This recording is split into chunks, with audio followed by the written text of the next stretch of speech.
Good morning, everybody. We are going to discuss today the conditional probability. Conditional probability.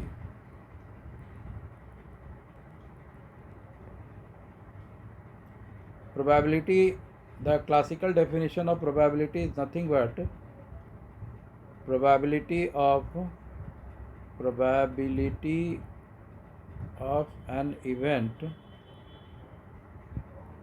capital A is defined as PA is equal to number of favorable outcomes divided by total number of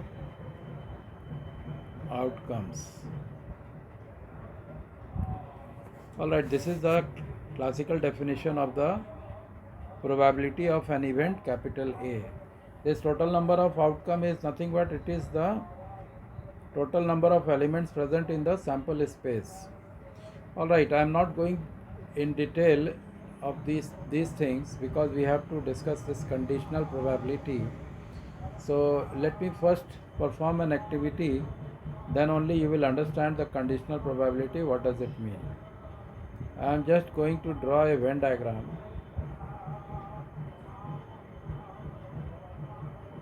with this. This box is nothing but it is sample space. This one is capital A, this one is capital B. Means this circle is representing the set A and this circle is representing set B. The lens part, that is the middle part of this one, is representing the intersection of the A and B. Alright, now I am going to find the probability of the happening of this particular event, that is A intersection B. That is the common area between this A and this capital B. Now before that, let me just show that NA is equal to suppose M1, NB is equal to suppose M2, and NA intersection B is equal to suppose M3, and NS is equal to M. Alright.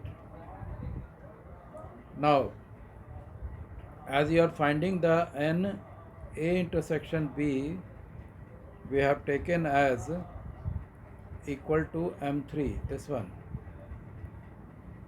Now both sides, if you divide by NS, that is N A intersection B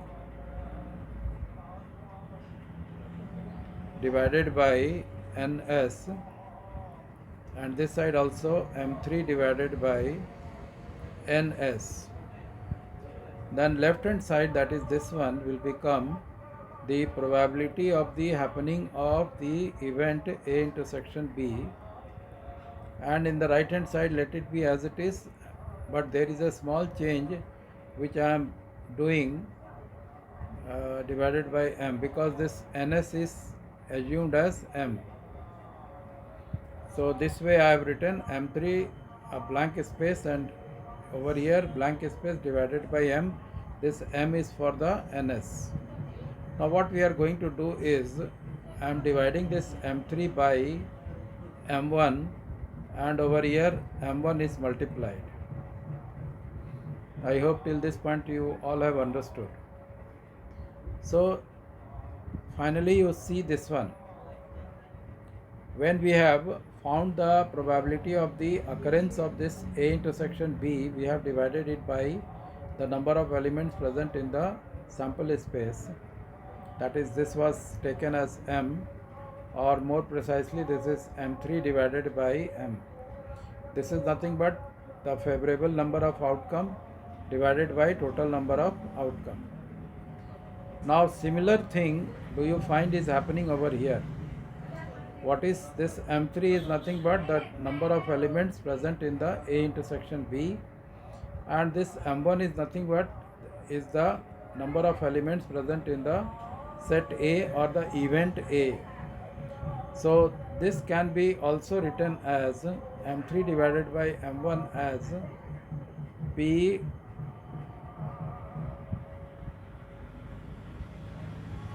B by capital A, and this one is nothing but it is PA.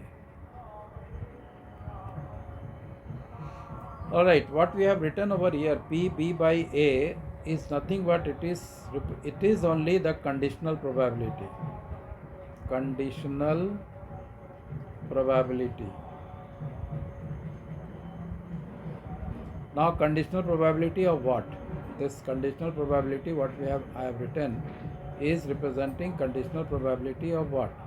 So more precisely, this one is, this represents, means PB by A represents, this represents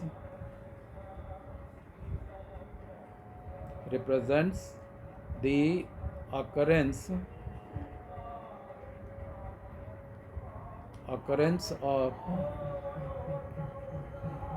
B taking A as the sample space, or in other words you can say the occurrence of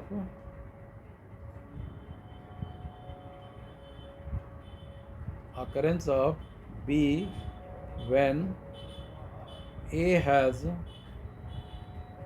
already taken place. Let me just explain you in this diagram. Over here you see the B is actually this much. B is this whole thing. Now if you have to find the occurrence of the probability of the occurrence of this B when A has already taken place, then you have to consider only the part of B which is present along with this A, and which is nothing but this part only. That is why I have written this P A intersection B in the left hand side. Alright, so when you have to find the probability of the occurrence of B when A has already taken place, then we have to consider this particular part, that is this one. I hope the point is clear to all of you. So the occurrence of B when A has already taken place is representing your PB by A. Now from this relation P A intersection B, that is this one I am talking about, can you write this P B by A as equal to P A intersection B divided by PA. So this is the final formula for finding the probability of occurrence of B when A has already taken place, that is the conditional probability of the occurrence of B is this one. The formula is this. I hope it is clear to all of you. Now if let us come back to this only, that is N A intersection B is equal to M3 what we have taken. Let me explain you in the different way. N A intersection B was actually this M3. Same way if we divide this N A intersection B by M and this side also M, then this represents probability of occurrence of A intersection B. And in the right hand side, let me just change it this way, M3 divided by M2 into M2 divided by M. This M2 divided by M is nothing but it is the probability of the occurrence of B. Now this thing is nothing but, again you see as discussed earlier, this M3 divided by M2 is nothing but This one is the probability of the occurrence of A when B has already taken place. It is representing this. So this again is the conditional probability. This represents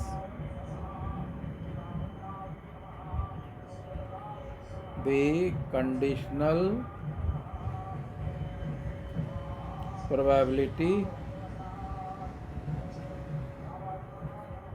of the occurrence of A when B has already taken place. In other way also we can represent this or define this P A by B as this P A by B is nothing but the probability of the occurrence of A taking